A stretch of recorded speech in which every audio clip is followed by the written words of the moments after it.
যোৱাকালি কংগ্ৰেছৰ জ্যেষ্ঠ বিধায়ক ৰছিদ আলম ডাঙৰীয়াই আমাৰ অসমৰ জ্যেষ্ঠ সাংবাদিক ৰাজদীপ বাইলিং বৰুৱা ডাঙৰীয়াক যেনেধৰণে অপদস্থ কৰিলে ই অতিকৈ দুখজনক।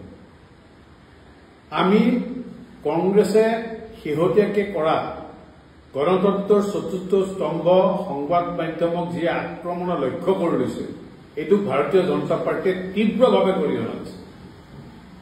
সিদিনা ৰাহুল গান্ধী ডাঙৰীয়াই আক্ৰমণ কৰিছে, তাৰ আগতে গৌৰৱ গগৈ ডাঙৰীয়াই সভাপতি হৈ আহি যোৰহাটত মহিলাক অপদস্থ কৰা আমি দেখিবলৈ পাইছো।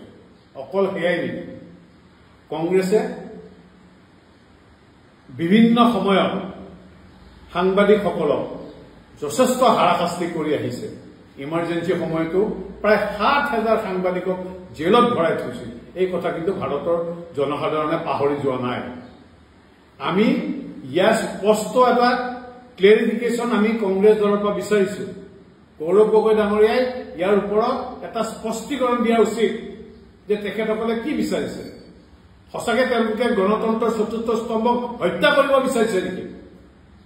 ভাৰতীয় জনতা পাৰ্টীয়ে এই গোটেই কথাখিনিক তীব্ৰ গৰিহণা দিছে আৰু আমি সকীয়াই দিব বিচাৰিছো অনাগত দিনত যাতে কংগ্ৰেছে এনেধৰণৰ কোনো সাংবাদিকৰ লগতে ব্যৱহাৰ নকৰে।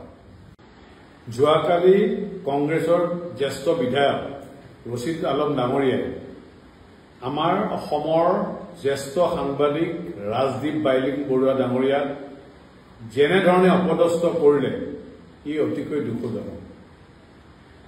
আমি কংগ্ৰেছে শেহতীয়াকৈ কৰা গণতন্ত্ৰৰ চতুৰ্থ স্তম্ভ সংবাদ মাধ্যমক যি আক্ৰমণৰ লক্ষ্য কৰি লৈছে এইটো ভাৰতীয় জনতা পাৰ্টীয়ে তীব্ৰভাৱে গৰিহণা দিছে।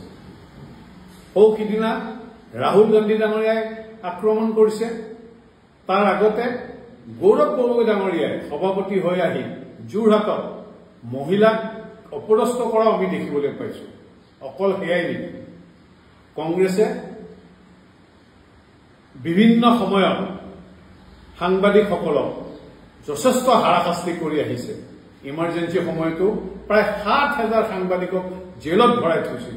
এই কথা কিন্তু ভাৰতৰ জনসাধাৰণে পাহৰি যোৱা নাই। আমি ইয়াৰ স্পষ্ট এটা ক্লেৰিফিকেশ্যন আমি কংগ্ৰেছ দলৰ পৰা বিচাৰিছো।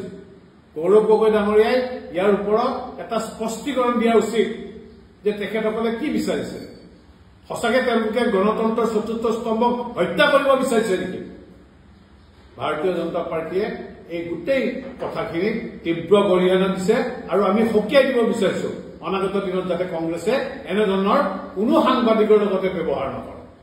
যিকোনো খবৰৰ বাবে যোগাযোগ কৰক 7099017330 লগতে 7099017110 নম্বৰত।